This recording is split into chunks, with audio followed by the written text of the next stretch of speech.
Hey, what's up, everyone? This is Minnesota Mike back with you for another video. This is another one in my vlog series that I do through the Memphis Songwriters Association in conjunction with the blog that I write for them, talking all about songwriting and what has worked for various artists over the course of a handful of years, whether those songs have been hits or not. So this latest kick that I'm on is called You're Not Entitled to That Title.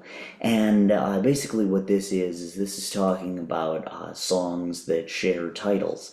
And I talk about both and what works for both songs, works in both songs to make them so good.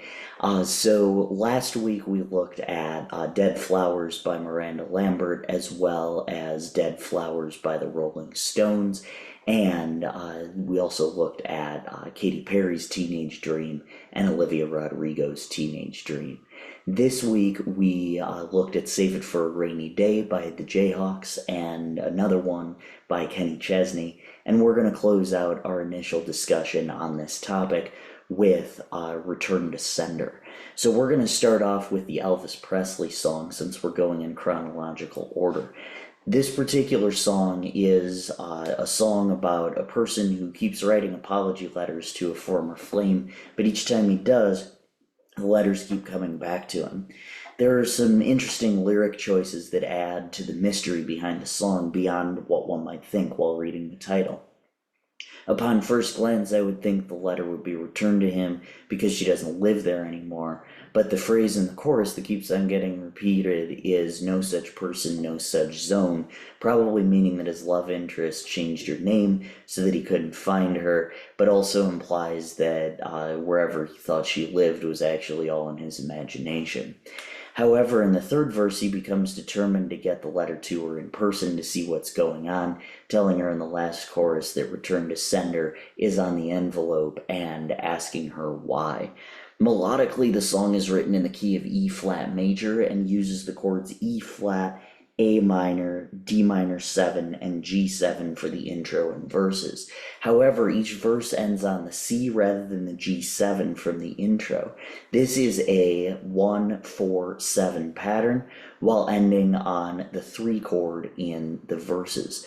The chorus then uses F and G7, which is the 2 chord and the 3 chord. That gets played 3 times, followed by C and C7, variations on the 6 chord, before returning to that FG7 pattern once and ending on the D7 and G7, the 1 and the 3. Instrumentally, the song uses a saxophone, drums, and bass guitar. Structurally, the song uses a verse, chorus, verse, chorus, verse, chorus format. Like many songs from the early days of rock and roll, there's a simplicity to the structure that doesn't get too bogged down in the details. The musical counterpoint is interesting in this song because there's a resolve through the ending on the 3 chord, but the uncertainty of the lyrics getting in touch with one's ex is anything but resolved. Elvis's Return to Sender is going to be linked below, but now we are going to shift gears and talk about Return to Sender by Memphis' own Alexis Jade. Alexis's first song that she ever recorded was written about a relationship that felt very one-sided. She wasn't getting what she needed out of it, but couldn't express that feeling in conversation. She compares herself to the male that her love interest has. Just like the bills you refuse to pay, I'll just sit, collect dust from another long day.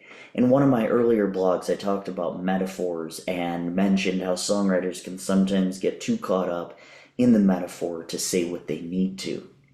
In this song, Alexis does a great job of setting that scene and lets us paint some of the rest of the picture. Sometimes I have a habit of letting envelopes pile up on my kitchen table or desk, and sometimes I'm just so tired from life that I'm unmotivated to file them anywhere or throw them away. So by the time she gets to the end of the chorus, too bad the truth is no matter what you say, you've given up. We can already see in our heads, without her having to tell us, that, all the ways that she's like those unopened envelopes.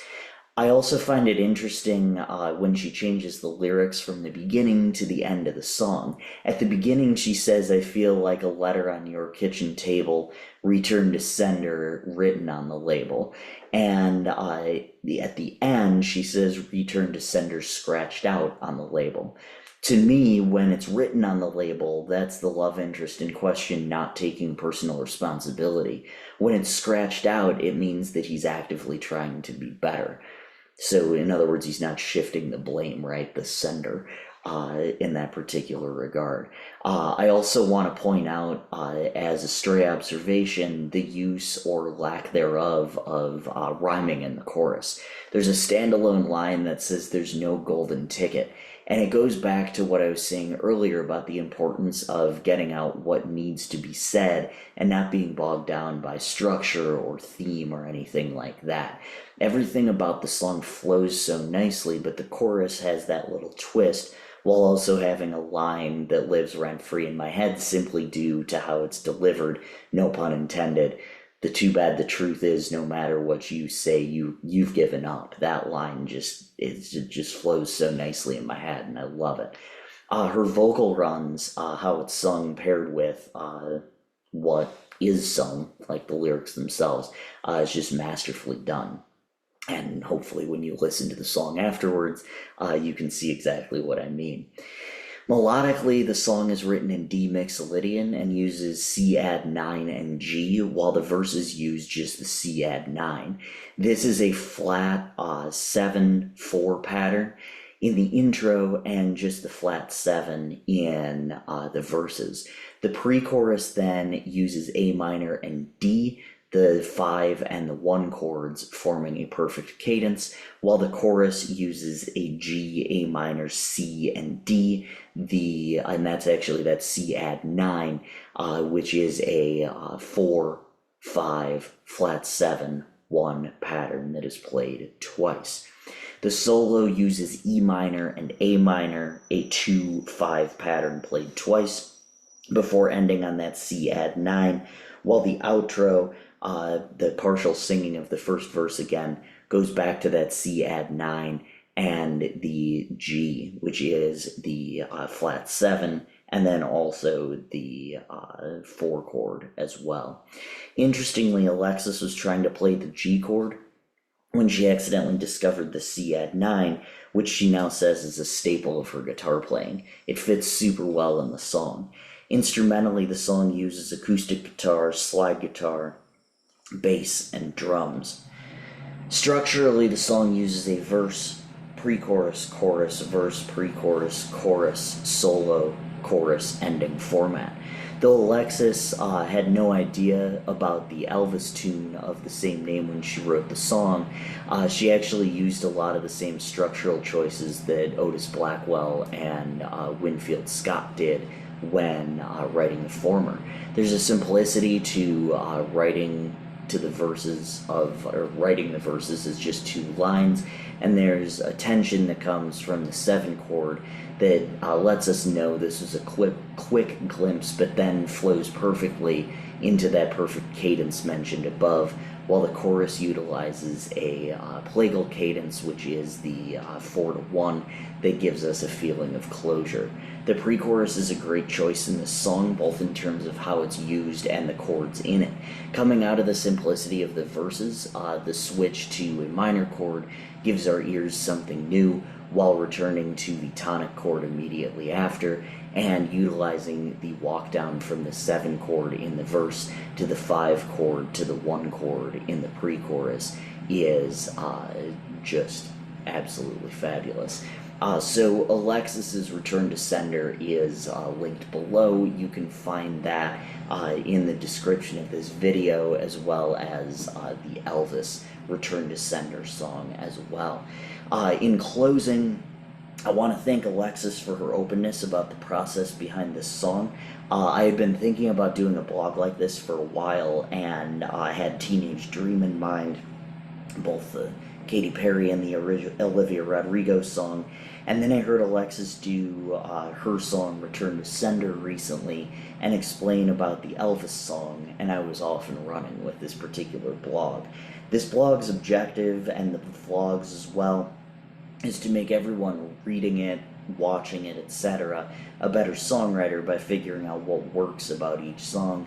And writing about this song in particular, I could feel myself getting better as a writer by seeing all the melodic, lyrical, and structural tricks that she used in the song. And I hope that the same happens for you after listening to this particular tune, because it's a fabulous one.